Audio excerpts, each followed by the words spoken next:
got adventure in your spirit, never waste a single minute.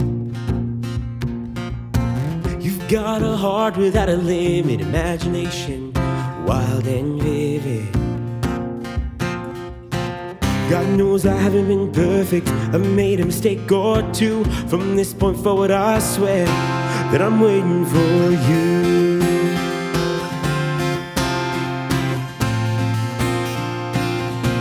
Yeah, I'm waiting for you. All right, everybody, welcome back to another episode of Live in the Studio. We are here with Trey Burke. What's up, man? Not a whole lot. Literally our first time meeting you. We heard about you through our intern, Rebecca, which I don't even know how you know her. So we worked at a coffee shop together in Waxhaw. Got you. So was that, well, I guess we won't name it just for the sake of it, but how long did you guys work there together? I think we overlapped by probably 5 or 6 months. Okay. It was a lot of solo shifts, so it was always like passing the torch, passing the baton, like opener to closer. But it was, we always were like, I was like, oh man, you're a musician, cool. And then the next day, be like, oh, you're a worship leader, I'm a worship leader, and just like consistently connecting, being like, more. That's awesome. That's awesome. Did you like working in a coffee shop? I do. I still work at a coffee shop. Okay, I'm a huge coffee junkie. So like So that's after this, we can do the Live in the Studio coffee edition. Yes. Yeah, got it. That's a real thing. That would actually be really cool. So for me, like the only reason that I ever lay off coffee is for my voice, because I think it's just the amount of caffeine. I just end up like dried out. So like certain times when I go to track, I like have issues. But so I took like a week off of having coffee last week. And I broke. Rest in peace. I broke on Sunday morning. That's what did it. Like 5:30 a.m. rolled around on Sunday, and I was like, it's time. And I went to the store. I got my first cup, and then I was like, yeah, I'm an addict. It was like the first words. Yeah. I'm starting to hit that point where I'm like, oh, I need to wean off because you taste espresso every day. And I'm getting to a point where it's probably, I'm drinking just a straight double shot in the mornings instead of like a cup of coffee. Like I'll sip on that. Yeah. But yes, lots of water. Quite a bit of espresso at home. Yeah, I like the taste of it better. I never started drinking like straight espresso until I went to Italy for, I had a band in high school and we flew out there and played a bunch of shows. And the whole time it was like, anytime I'd order coffee, it was just espresso. So I didn't put that. I mean, I was 17, so I was learning, but it'll wake you up. That's for sure. Yeah, well, that's for sure. So Trey, introduce yourself to us. Tell us about your music. Introduce yourself to just people that maybe don't know you. So my name is Trey. I grew up outside of Memphis, Tennessee, and then moved to Charlotte around when I was in high school. Went back to Memphis for school, and then came back out here with the pandemic, and have fallen in love with the city, and so decided to stay out here. I grew up in church playing worship music, but slowly kind of fell in love with songwriting. And as you do, like, I love writing songs for the church, but as you do in your like early to mid 20s, you write songs about girls because it's one of the things on the mind. And so just that's what kind of this project was birthed out of, was just it had been a collection of songs about life and relationships and that kind of thing that were like, didn't belong in the church. They weren't necessarily like bad songs, but it was like processing breakups or processing, things like that, and going, well, I've got all these songs. And so that was kind of where this project was birthed out of. Awesome. Yeah. Well, so I got married at 18. So I never really had a season where it was like heavily writing about girls. And if I did, it was usually like either maybe just the difficulties of like learning the dynamic of relationship were a lot of our songs. But even then, like we said this on the last episode too, which was like, when you're married and you're 18 and you're figuring out each other, it's probably best not to write songs about one another and what you're going through. Like it doesn't help. Fair. It doesn't help. It's like, hey honey, listen to this. It's like, yeah, I know exactly what that's about, And so, you tried to veil that metaphor, it did not work. We would exaggerate, like I would exaggerate some of them, and like that's what all good songs are. We would have a conversation and say like, hey, we had like a little spout about something that was nothing, and I like blow it up to 10 and then just write about it because I thought it was a fun idea. But that's a unique like figuring that out. That's what every songwriter is a drama queen. Come on now. Yeah, But we're in the same boat. We have our worship stuff, Yep. and then we have a band on the Yeah, side. we pretty much Love write. it. Like for me, it just kind of, I think in what you're saying too is like songwriting. Eventually, it kind of just becomes. It's hard to filter out what you write about. Like certain times. I mean, you can filter it, but not writing about specific things is like a weird mindset of like, oh, I'm never gonna write about. Like I've never really. I guess maybe I've thought that, but not. See, and I feel that one of my favorite moments, I was writing with another artist and we said, oh man, this would be a great song idea. And we started going, and we realized that the song was kind of like splitting. So we took the two splits, turned them into two separate songs, finished them, and then realized that neither one of them were the initial song we were trying to write. Yeah. So yeah, like it's, you go and figure out where the song is going. Yeah, for me, it's pretty much like if it happened in my life and it's an experience I went through, I'm going to write about it. It's probably just more about whether or not I'll share it with people. Right. And so there are some that I don't share, but there's quite a few that I an opportunity or a moment I would say comes up that it's like feels right to go ahead and play some specific song that maybe I didn't think I'd play. And we share it. So you said you fell in love with the city. What do you mean by that?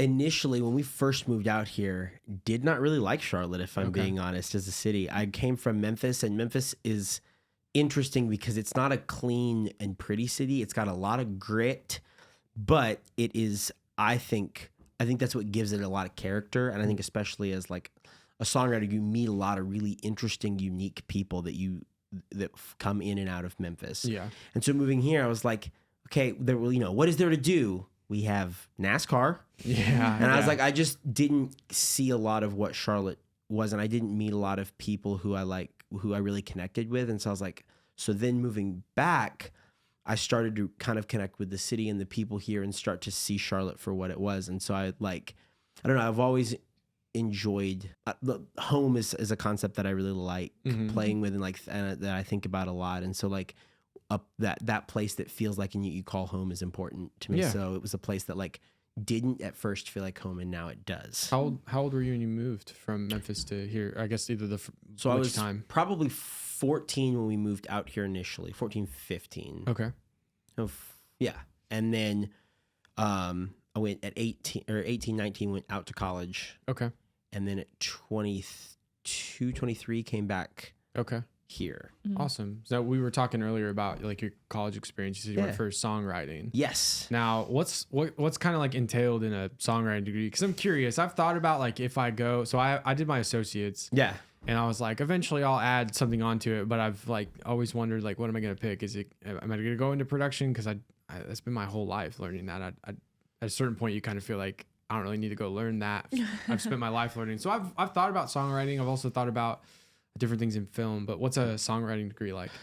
So a lot of the big things that I learned, it felt like learning, building blocks or tools, depending on how you kind of want to build that metaphor. But the idea of like learning how to go identify rhyme scheme quickly, learning chord progressions, and learning like how they're associated, and how to just go, I want to create something that feels kind of like this or has this kind of tension, and being able to just generally go probably something in this ballpark. Okay. I want it to have some suspense, but feel like major. So maybe I'm doing a 4/5, 1/3 kind of thing. Mm-hmm.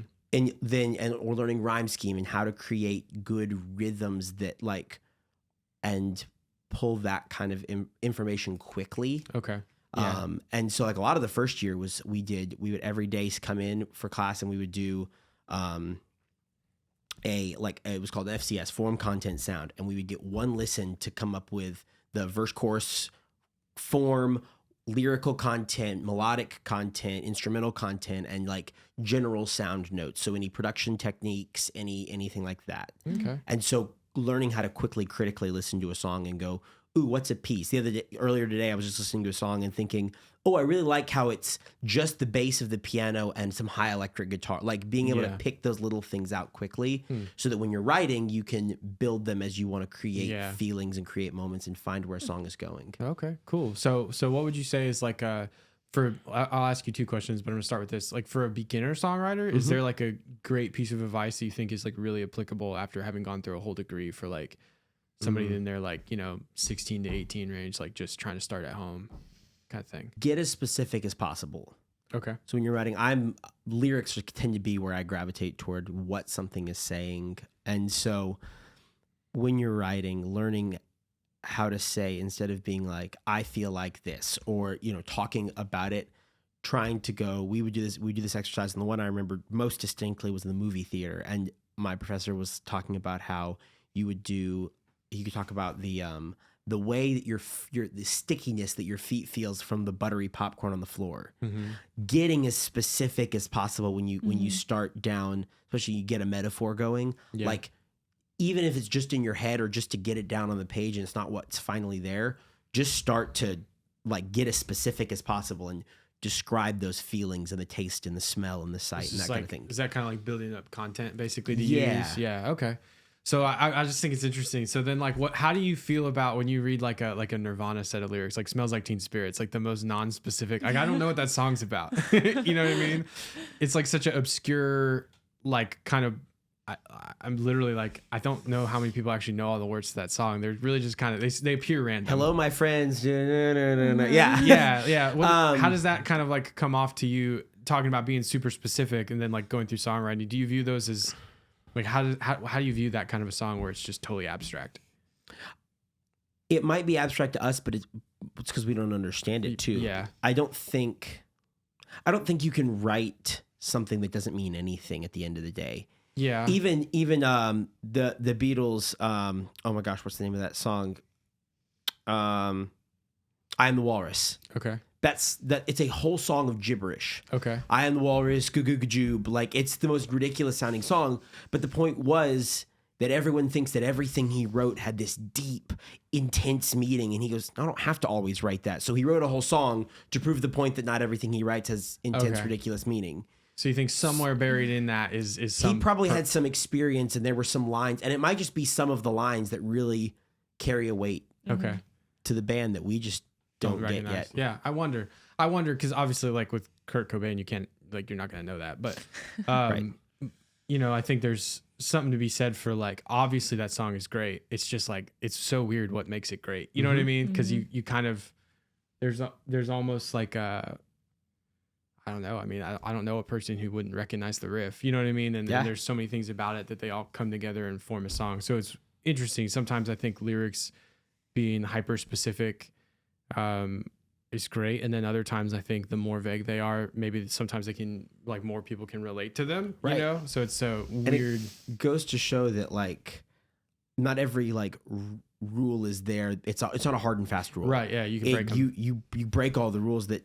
And that's, I think, another thing learning is like learning to try everything. Yeah. Try a line that just sounds like it. I used the word philanthropic in a song the other day because it was just like that was the word that we kept trying to find the synonym for. And I was like, what if we just tried to use that word and it worked? Nice. You just never know when something's going to work. So you just try things and go, that didn't work, but maybe that idea leads you to, and it's the cascade of ideas. Yeah. 4 bad ideas might be what gets you to a good idea. Yeah. It's interesting because like I started off songwriting and I literally was just involved with other songwriters for years and years and years. And then like one day as like a 17, 16-year-old, I just started trying and it just sort of clicked. And I think the way I have described it always pretty much has been kind of like learning the language. Like I just spent so long next to people doing it that when I tried it worked. Yeah. So it's funny for me to hear like somebody that's learned it like in a sort of, I'm sure you learned it not traditionally first, right? Yeah. Is that fair? Yeah. But then like eventually like a very traditional way of, or not traditional, but you know what I mean? Like a right.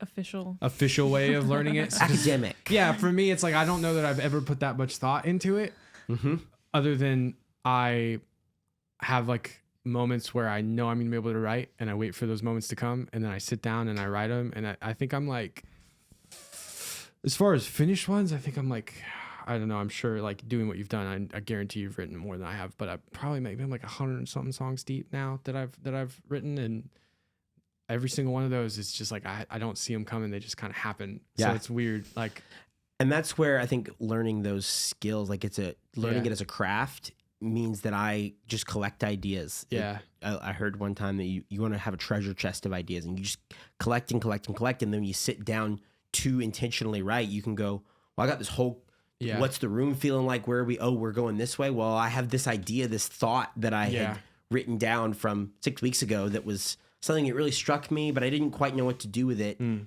we started heading down that. Yeah, I think my biggest fear in all that is collabs, like writing with other people, and then having a specific set of guidelines to write by. That's where, like, I can do it in a vacuum on my own. I'm pretty good, or with people that I really trust. But I definitely like. We have a friend that works for. Do you know Songfinch? Mm-hmm. Okay, so Chelsea works for Songfinch. She was a guest on the show a few weeks ago, and like they give her like here's your list of things that you have to write about, and these are the things you have to include, and this is the stuff that they'd love to include. And I'm like, dude, I'm a freak. I would not be able to do that.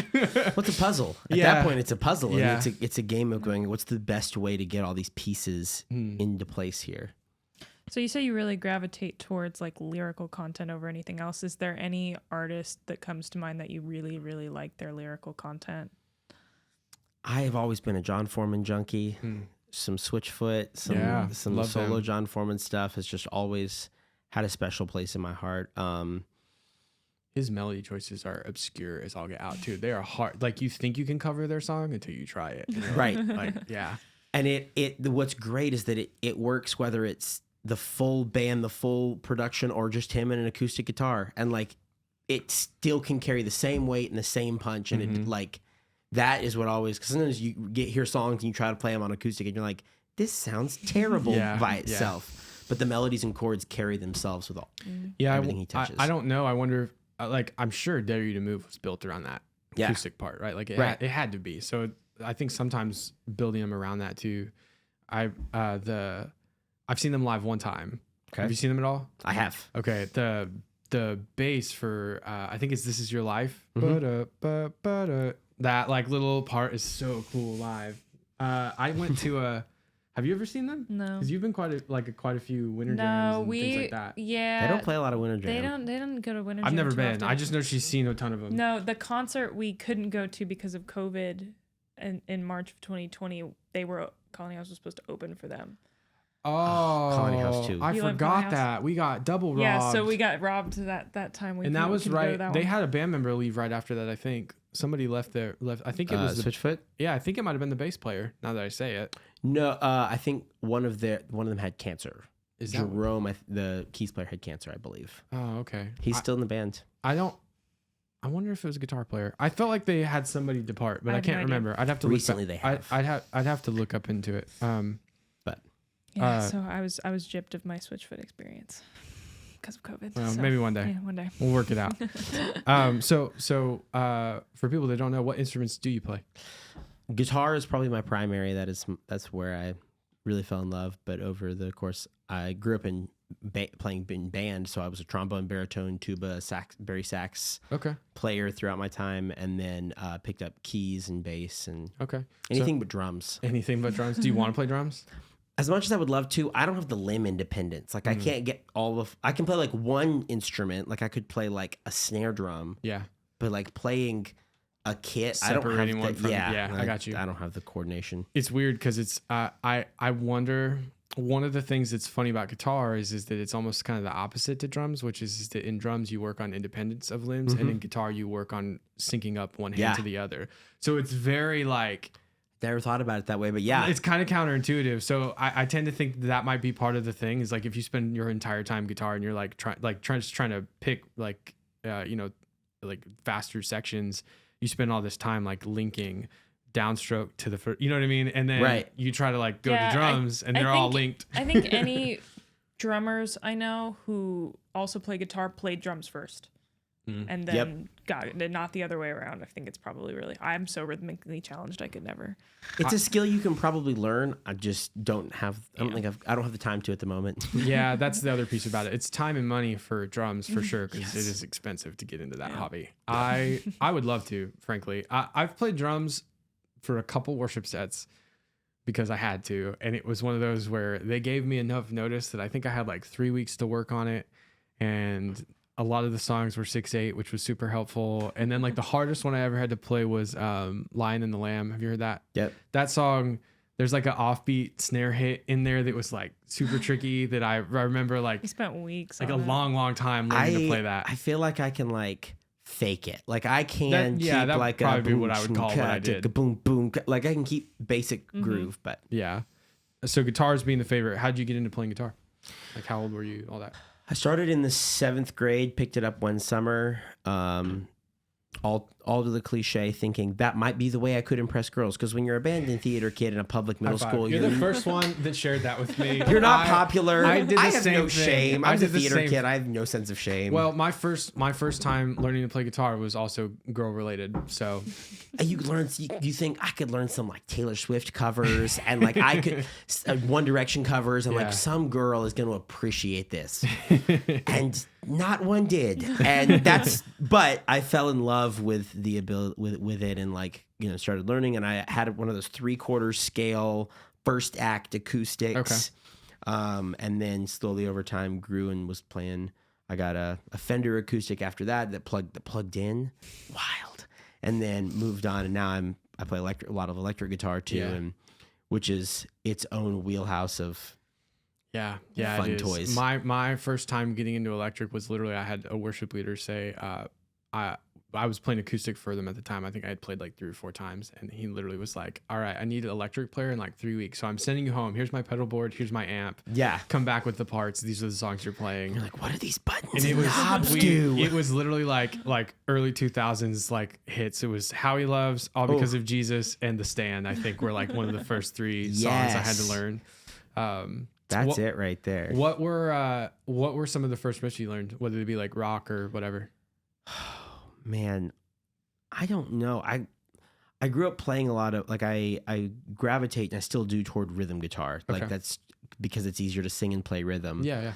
I think some of those first riffs were like worship riffs. One of the ones that I remember having to like sit down and pound out was really work on was Go from the Live in Miami record, the United. Like, that was one that I was like, I'm gonna figure this out. And there wasn't a lot of tab on it, so I couldn't figure it. They were harder to find early on. Yeah. So, but that was one that I think was the most memorable, like first couple of riffs to learn. My first 2 that I learned were not worship tunes. They were Seven Nation Army, which is almost a bass line, more of a bass line. And then I learned a song called Time and Confusion by Amberlynn, and I learned Cassie by Flyleaf for like my first 3. Ooh, yes. And then that was like, I had like an $80 Dean was like my first electric that somebody basically probably discounted heavily just to get it in my hands kind of thing. Which is like the Squire Bullet Strat. So I feel you on that. I was like 12 years old, went to go pick it out. And then as far as worship goes, I think probably those 3 I said, I think it was probably like How He Loves, All Because of Jesus. Oh, you guys had cooler first songs. What was your first songs? Oh, it was Only Exception by Paramore. It was the same acoustic song every girl learns and I remember thinking D minor was so hard. It is so hard. Yeah. I was like, CG I got, and then there's that D minor. I play my D's She plays inverse. D major by sliding her first finger from D minor up. Yeah, I learned like wrong. It looks it's an interesting I know every one. guitar teacher I run into is like, I was like, what chord are you playing? She's like, it's D major. It's too hard to fix it at this point in my life, so it's not It's happening. great. I think it was that, I think it's helpful for playing D minor. Yeah. If I Die Young by the band Perry, I think it was the second one I learned or something like that. There you go. That's a good one. Yeah. Was there another one? Oh gosh, not off the top of my head. I mean, No. after that, it was a slippery Paramore, slope though. downward. I know it's cliche, but that's a great place to start. It was a great place. I wish I had started with a different one of their songs because now The Only Exception is probably the song I listened to the least off of that album, but that was the only one I could manage at that point. It's a great song. It's It just got overplayed everywhere. Yeah. So it's hard to it's hard to say that you have, at a certain point you've heard a song so many times. You're like, I don't know. But so we saw that you guys played a show and like started back recently with now the band is Trey Burke and the Travelers. That's the whole band, right? So it's kind of more of a collection. I've never liked the idea of being like the solo guy. And it took a roommate of mine in college being like, hey, like, it's okay. These are your songs. We're just playing your songs with you. Yeah. And I was like, all right, fine. But I'm not doing it. I'm not going by my own name. It's not happening. And so that was where the idea of the Travelers, like being on the road, is something I've always loved and enjoyed, and getting so like that. works that it's alliteration, and it was just like that's what I want to do. Now you guys played a show back in it looked like July, right? Yep. What was like? Is that starting a new thing? You guys working on a new album? What was the sort of the kickoff for like coming back and playing a show? So I had played a show there, playing guitar behind another artist, and just connected with it was in a coffee shop that they've been doing as a venue as well. And so I had connected with the owner, and they were like, "Oh my gosh, you have a project, you should come out and play." So we coordinated. They were doing this kind of a summer series, and so we came out, and it was the first time I've played with people here. A lot of my bandmates had been in Memphis prior. Okay, got you. And so this was the first time I'd ever played a set with people here. And it's always been kind of a rotating cast of friends. But this was the first time with this crew.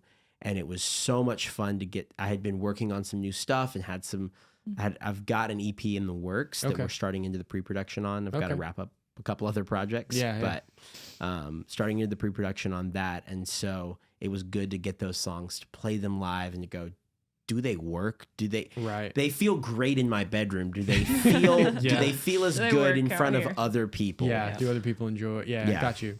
So it's interesting you bring up pre-production. I think a lot of artists don't understand the concept of pre-production. So I think that's an interesting question. What's your pre-production process look like? Well, mine is more specific than your average artist and less specific than your average producer. Okay. Yeah. Again, you go to school and you learn that pre-production is a thing. Oh, it's huge. And I think a lot of people don't understand that. And I think part of it is being in church. Like I have always loved to, when the chord chart is specific and everything is marked out clearly and neatly. And so for me, it's like making sure that the chord charts are put together and arranged so that I can pass them off to a band or, whoever, with all of the tempo and the key and all of that, and be able to pass that off to someone to go, this is what this song is like. And sending good demos and that kind of thing. It's not super duper specific. Now, as we get in, I've learned to do the whiteboard. I do it virtually, but the idea of a whiteboard and going, do we have the electric finals track? Do we have the bass, the drums, all of the vocals, all of that? Now, when you say you have the whiteboard, so like for me, my pre-production process here is like we'll go through and we'll scratch the song, like acoustic and a vocal. I'm overkill with vocals. I kind of have a hard time not editing through a vocal. I got my start just straight up editing vocals all the time. And so you're gonna have to teach me all the tricks, because that's so what ends up happening is like I won't really leave a scratch untouched. I tend to just edit through them because I hate listening to it otherwise. Especially if it's my voice. We'll play a demo. People are like, that's a demo. I really he won't spent leave way it. Too long on I won't it. leave it alone. And then I like to, I don't know. The more you get into it, the more you realize like however much knowledge you can get yourself before it's time to track the final song, like the better it will be. So like we pretty much work out all the guitar parts. I will write a drum part like MIDI and then hand it off to our drummer. And he will go through and do like what he does naturally and then kind of incorporate a little bit of what I've been doing with like programming. And then we literally circle back around, like meld those kind of two parts together, figure out like what really did I feel like fit the song as far as groove goes, what's like an actual way to play that, you're working out those kinds of kinks in the songwriting, do the whole thing, get it pretty much demoed out as like a full arrangement and then go back through and do all of it again. and that's my pre-production to production process. But sometimes I feel like it's really good, and then other times I feel like I would love to do things quicker, but I know that I want them to be like as best as they possibly can be. And that's where I have like I definitely was that way. Like there was a process. And one time through a series of like weird events, we were tracking an EP, worship EP in Memphis, and I had driven in, and the producer wound up getting a mild concussion in the car accident. Like the day before, supposed to do all the scratch, and we thought we had 2 days to do scratch, a day with the drummer, and then 2 days to like flesh it all out. And so we lost one of those whole days, and so it was a Sunday afternoon we had left. So we just did, like 2-pass vocal acoustic with a dynamic mic and like acoustic plugged in. Like it was real quick passes. And then we go in with a drummer, and him not having any of our reference, because I had done that same thing, built out a whole track and an arrangement and had this idea and was like, this is the bones of it. By not giving the drummer any of that and just having him hear acoustic, one of the songs took a totally left-hand turn for the better. And all of a sudden, something that I was hearing is like a rock, like very like Hillsong Live in Miami kind of feel. All of a sudden was a keys-driven like thing because of the way the drummer had played. It had pivoted everything. So like, I agree. I generally would agree with you. But after that experience, I was like, I don't know. I just want to get people. Sometimes I want to give them less information and go, what would you do with this? Hear what happens. Yeah, we've done a little bit of a blend because like our drummer very much will have that conversation back and forth. And sometimes he's like, hey, send me a version with nothing on it. And I'm going to mess with that before I mess with anything else. And so that our end goal kind of started to be a blend because we found like, at least for that group of people, that's what worked, you know? And then other times we've had it like, we've had it be where we've been in a room with like the whole band and just seeing what works. And then like probably, 10 practices deep, trying the same song together, you have something that's a lot more polished. Yeah. Right. And we've done it that way too. But I used to be in a band that was like super, I would say, a couple of them ended up going into folk after we had like, it was just a blend. We had like really crazy good rock drummer, with 2 lead singers. We had a hammered dulcimer, a piano player. Those are so much fun. Acoustic, electric, and bass. And it was just such a strange blend of instruments. And there was no way to not work that out in a room together. Like that was the only way to get that certain times. Yeah. Well, and you want to give people enough room to be creative. But with you, like, you play almost everything on our records anyway, not everybody else's. I make whatever I need to work. Right. So I would put it. With the exception of drums, like I play say. live, but I don't record a whole lot because I'm not super clean with that. But like he pretty much does everything on it, so it's you working it out with you most of the time. or like other key writers, I would say is usually what ends happening. Yeah. Usually there's a key writer you're working with from a production standpoint. Like if it's a group, you'll work with kind of all of them, but at the end of the day, there's usually somebody in a group that's like for example, it would be you, where you and I would end up talking through a lot of things, and then it's like basically that key person will manage like whoever the overarching group is from their side of things, and I'll kind of help with the outside point of view, whatever you want to call it, producer's ear kind of thing. So you guys started back in July, first show here. What are kind of the plans right now? Are you looking forward or have anything, like you said, an EP in the works? EP in the works of some new tunes. One of them I'm going to play today. Okay, awesome. But then I'd like to do there's a couple of like conversations I'm having about doing some Christmas shows. For a project that I thought was dinky at first, but it wound up turning out really great. We wrote a Christmas song in school. And so it's actually, is out on Spotify that you can go check out. What's it called? Won't Be Merry. And Won't Be Merry. It's a whole song. It's a kind of a college kid's like Christmas anthem. And the whole song is trying, the whole pit, like hook gets down to, I'm trying to beat Santa back home. Like I'm racing through trying to get back from school, wrapping up school, obligations, trying to get back, especially like as musicians and in church. Like Christmas season's super important. So a lot of times people will stay through Christmas Eve and then get home either that night or like, very quick. So it was this whole idea of, so there's a lot of like car noises. At one point, the hi-hat is the blinker sound. Like, oh, seriously, like, that's so awesome. we're utilizing some of the car noises. It's super great. Awesome. That's really cool. Yeah, that reminds me of what's that pop song it's a crosswalk sound? Billie Eilish. Billie Eilish. Yeah, he did. Phineas did like an interview on how they put that together. So interesting. It was like in Australia, and he was like, "Let me just voice memo that real quick, sample it." Yeah, I love like hearing other people approach ideas like really whimsically like that, because it's like we talk about like certain times you have like a structure you're trying to stick to, and then other times you're like, let's just break the rule. Yeah, I don't think if he would have said it, too many people, other than maybe people from Australia, would have picked up on that was a crosswalk sound. Noise. My favorite thing is in an interview, he said that his dad at one point was like, "Oh, that sound is super interesting." He's like, "Yeah, it's the hi-hats. it's the sound." So you guys are putting out the EP, plan to play Christmas shows.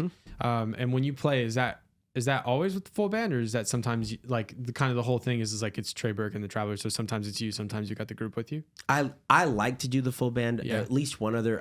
The first EP that we put out, we had played a bunch of like coffee shops with acoustic and like some clean electric kind of ambient sounds, and so that whole project was I had written these songs, been kind of sitting on them. They just been in the vault. They were good songs. I liked them. I never had anywhere to put them. And he was like, well, these were some of your earlier works. Let's call this, one of the songs happened to be called Younger Days. And so coincidentally, like we did a Younger Days EP that was just some of the early works, and it's acoustic, clean electric. I think there's one part with a piano and a little bit of slide in it. Yeah, I looked it up.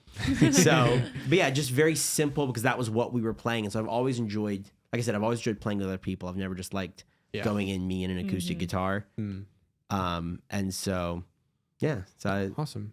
That's what I'm doing today, but it's not my preference. Okay, awesome. Well, so one of the questions we always ask everybody, and we'll kind of start to wrap up, I think, with this, or do we have one? We have a couple more questions, but one of the questions we ask, we call it our branded question. We ask everybody that comes in here, is what does music mean to you?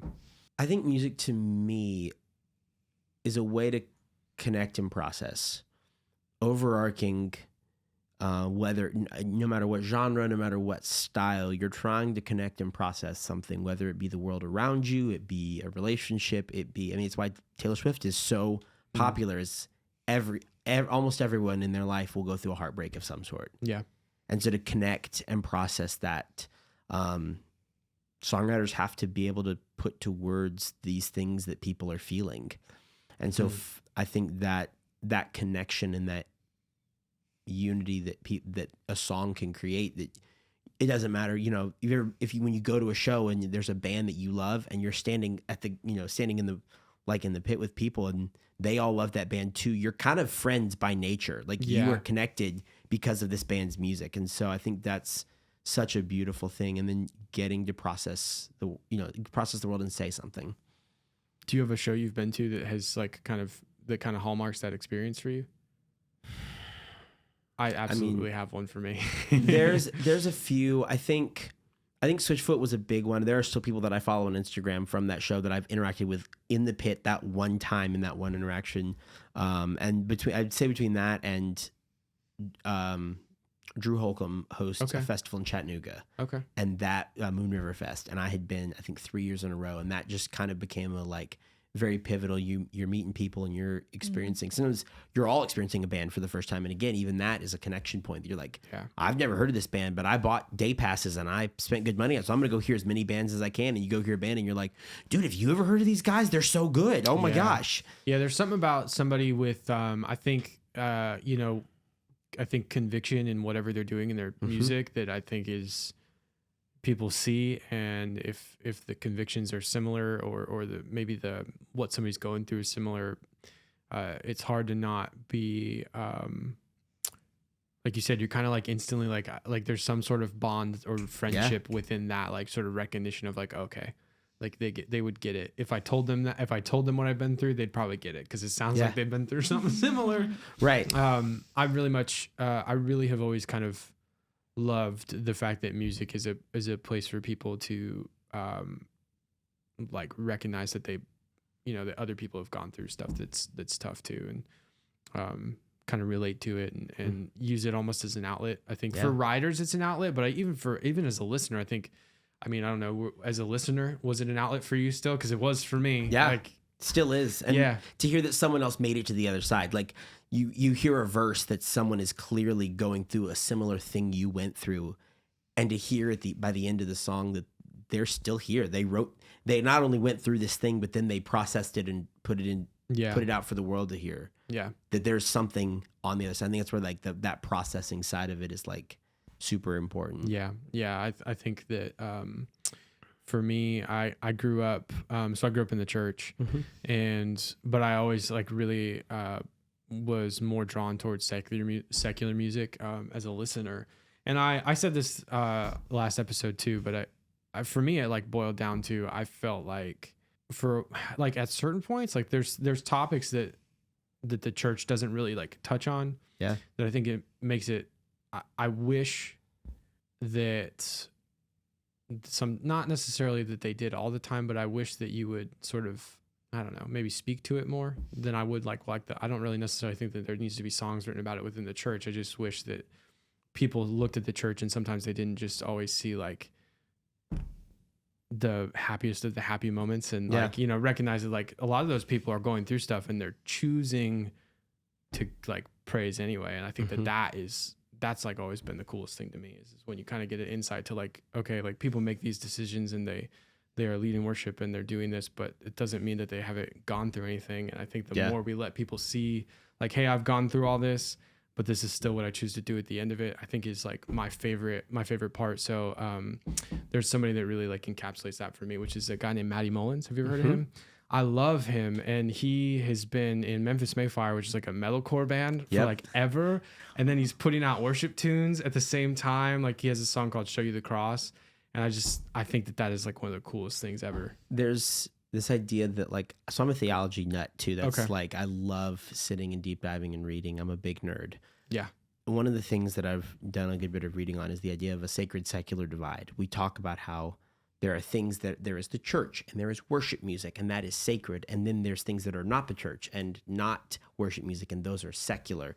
And we try to divide them. And I think a way better way to look at it is breaking that down and going like, no, it can all be sacred. And that processing, there's a beauty to that processing. I think there are some things that are, you know, obviously some that are dishonoring of the Lord. But but to go, there are people like Maddie who are writing in Memphis Mayfire that maybe they're not writing about Jesus. I heard an artist the other day use JPM, Jesus is per minute in a song. Okay. That number goes down. It doesn't make it any less true or the need for songs like that any less. Yeah, I love the topic, right? So like this is always a huge thing for me. And I'm going to go ahead and disclaimer and say like I don't pretend to know everything in this. This is mostly just a thought process that I've had as a songwriter for a long, long time. So take the judgment filter off for 5 seconds. For me, I look at it and I go, okay, like it might sound like a disagreement, but it's really just like, I'm just going to think on it in like real time. Go. Right, yeah. Real time processing. I do think there are some things that are sacred within the church. So like I don't think the church should have songs within the congregation about a lot of things. Yeah. Right. That's like, there's a specific purpose for that time. But I also think that, I don't know, the divide for me probably is what goes on within the church versus what goes on without the church. Like I think that there's specific songs that are meant for within the congregation that should probably stay like, you know, around the topic of God and praise and worship. And I think that that is sacred, if you will, to some, like, you know, I do think there's maybe certain areas where you'll see that like be a little more like there are more sort of like heavy or difficult. Like there's a song called like Even When It Hurts that came out by Hillsong. That's like a more just about to say that's a heavy topic, right? Yeah. And there's been they use the word, I think they use like Even When It Hurts Like Hell is the lyric. Mm-hmm. And there was a little bit of controversy around that. Like that doesn't really bug me. If it bugs you, I think that's probably I'm a sloppy wet kiss guy. That's a discernment. That's a discernment thing, I suppose. And if it is a thing for you, then I don't think it is. I'm fine. Like that's. I think you can kind of feel how you want to about certain things like that. Right. What I do think about music that I do think probably needs to stay like outside of the church specifically is that all of those songs, at least done with the right heart and the right intention, can be like submitted to God. Yeah. Not necessarily that they're sacred. Cause like I have a lot of songs. I'm like, they're not sacred. God could throw them out and I'd be like, that's probably a good call. You know what I mean? But I think if like as a songwriter, you're turning those things over, I do think God can use them. Absolutely. And that's kind of always how I felt about it. Like every time I write a song, whether it's been super depressing or whatever, either I feel like it's something that the Lord could use in a specific moment if he wanted to, or I pretty much don't feel led to share them with anyone. And it's like, I end up there. So kind of a sort of not gray area. Cause it's a discerning area of like, what's the right thing to do. There are congregational worship songs. Yeah. But I think trying to like, we as songwriters go, this goes in the worship camp and this goes in the not worship camp, and going like, there's a song, by Gable Price and Friends called I Need You. And it opens with I broke my wrist punching through a wall in the parsonage. The idea that like ministry is hard, and it wraps up with have some guts, kid. This is ministry. Like that idea that I haven't been honest in a long time and like processing ministry, that it's not congregational. I wouldn't sing that song on a Sunday morning. Yeah. But making sure that that's not excluded from that like church. Like you're saying, like there's Switchfoot songs that I think people need to hear, that hope is an anthem. Yeah. There's these ideas that need to be more talked about. That yes, I wouldn't do them on Sunday mornings. Yeah. But breaking down that divide, that this is church, this is not church. Yeah. Because the Lord can be just as glorified in all of it. We talked about like seeing people in their full context. Yeah. Right. Like that's what I love about that is like when you watch a Matty Mullins like leave for Memphis, and you know that like behind that is probably a lot of prayer. Behind that is probably a lot of intention.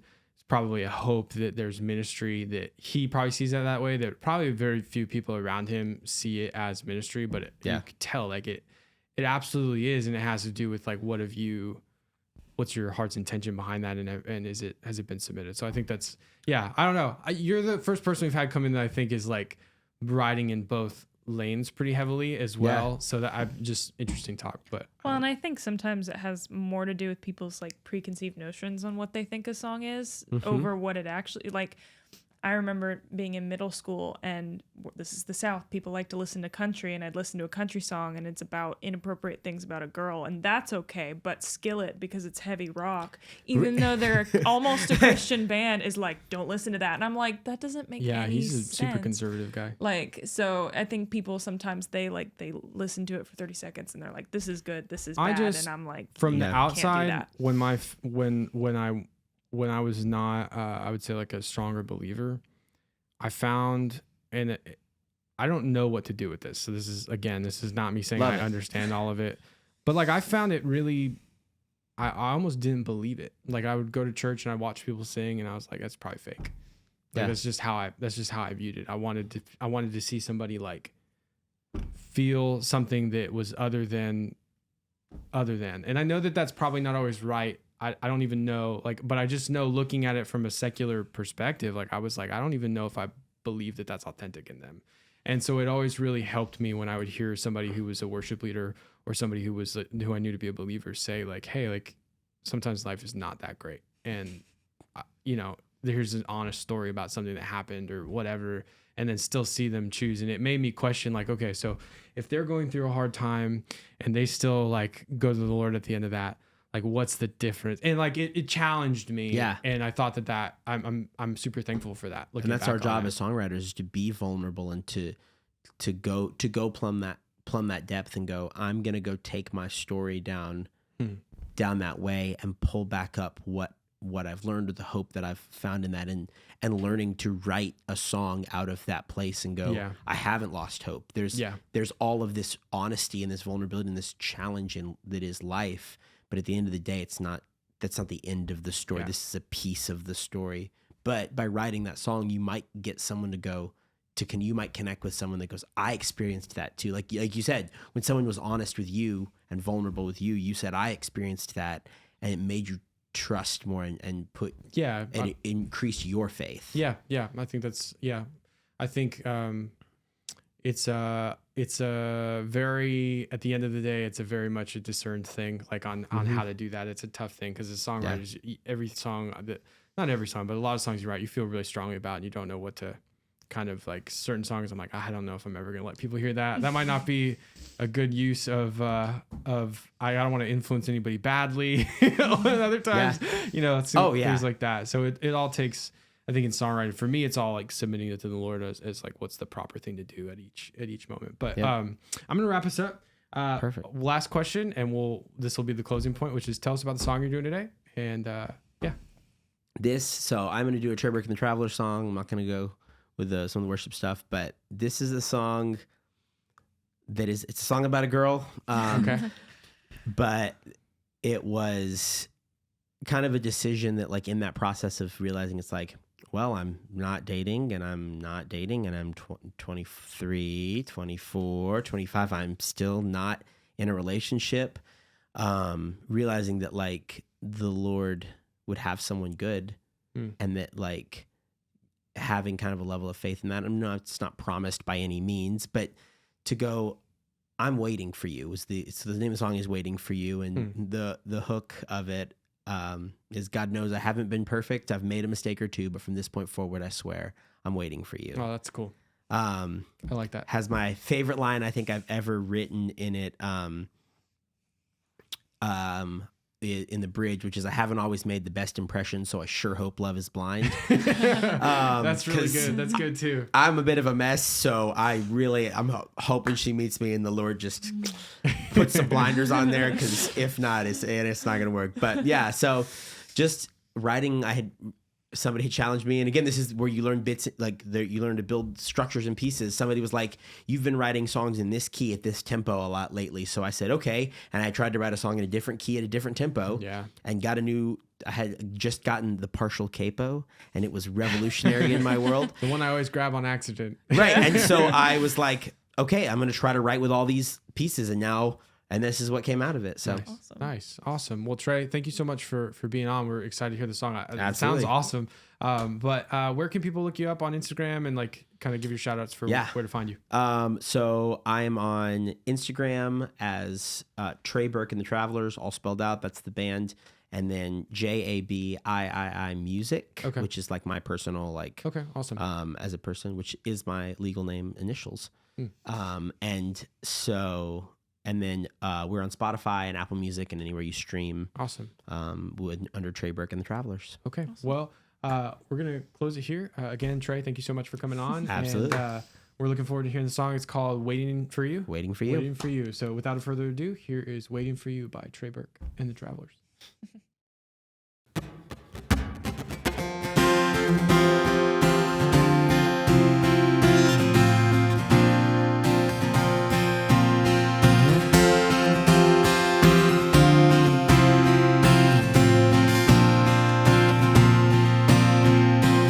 You've got a sparkle in your eye I can't escape no matter how hard I try. You've got a warmth in your smile, could I just stay here for a while? God knows I haven't been perfect, I made a mistake or two. From this point forward I swear that I'm waiting for you.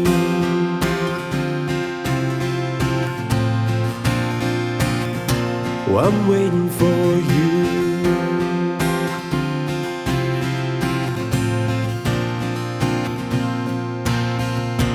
You got adventure in your spirit, never waste a single minute. You've got a heart without a limit, imagination wild and vivid. God knows I haven't been perfect, I made a mistake or two. From this point forward I swear that I'm waiting for you.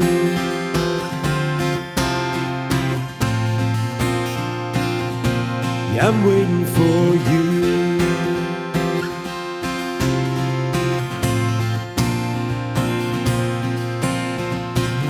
And I may not have your attention, you sure do have mine. I haven't always made the best impression, so I sure hope that love is blind, just so you don't even have to question. You're the only one on my mind. I hope that you're not scared by this expression, 'cause I've got all this time, 'cause I'm waiting for you.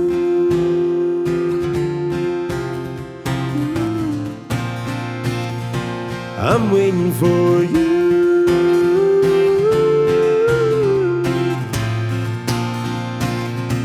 I'm waiting for you. Oh yeah, yeah, I'm waiting for you. Ooh,